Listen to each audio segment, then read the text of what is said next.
Well, welcome to the second part. Let's dive into it.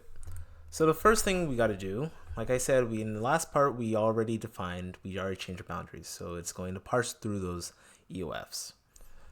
The boundary is not set by the EOFs anymore. Now it's set by the absolute end of file that we calculated using a built-in function that we already have in C. So to be able to do this part, we need to be able, the next step, like I said, is to be able to recognize the new line character and be able to tokenize it. To be able to do this, we have to make sure, well, I'm going to set up a small demo, and this demo is going to be relevant later, but we're going to make sure that the new line is a space. We're going to try to see whether it's a space or not. So the best thing to do is to just find it here. So if the character, so let me just walk through this code.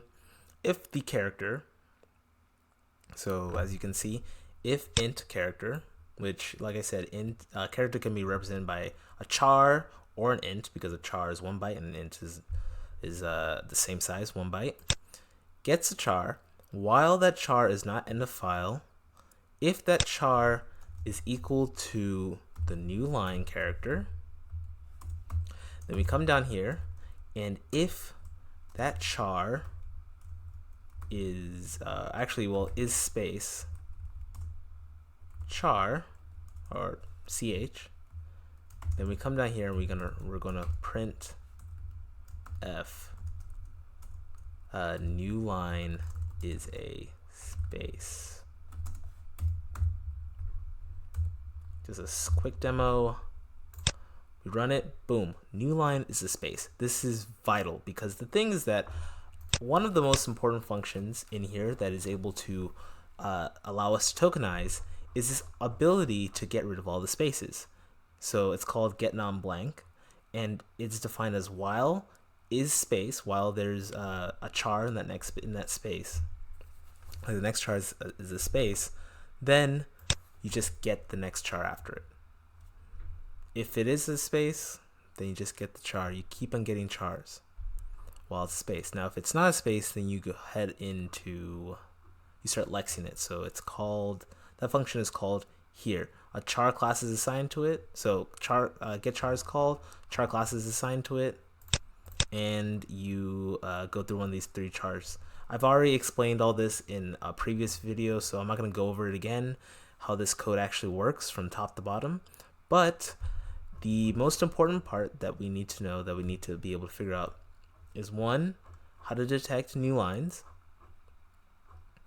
and 2, how to add this EOF token to that new line so it shows up as an EOF token. So the first step we've got to do is to not recognize, is to not lump in the spaces with the new char, with the new lines. So the easiest way to do this is to just add an and here. So while is space is next char is a space, and next char is not equal to a new line, get char. So we're gonna hop into get char. If I remember correctly, there's not much we have to do here. Let me just go back and reference. Doesn't seem like much we have to do here other than get char iterations.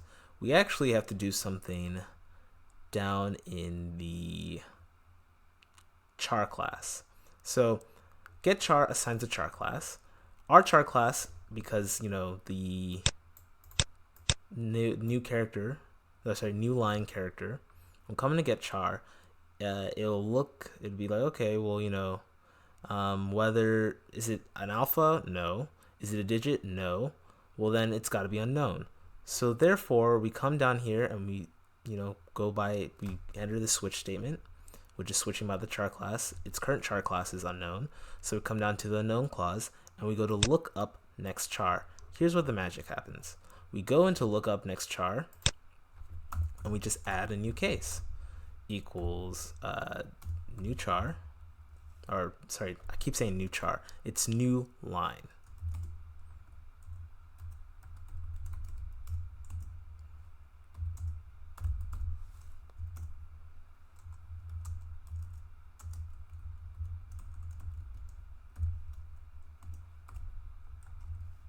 don't forget this break statement at the very end. This break statement is incredibly important.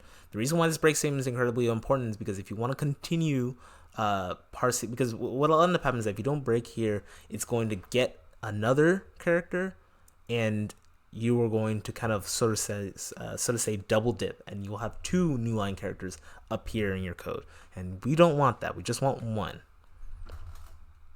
So case, we had that case, so I'm just gonna put a comment here, added a new line case.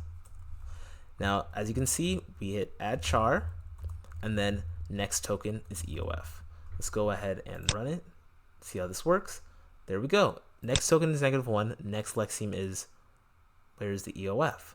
Now, glad you asked. This is actually ridiculously easy to do. All you have to do is come down here where you actually define an EOF.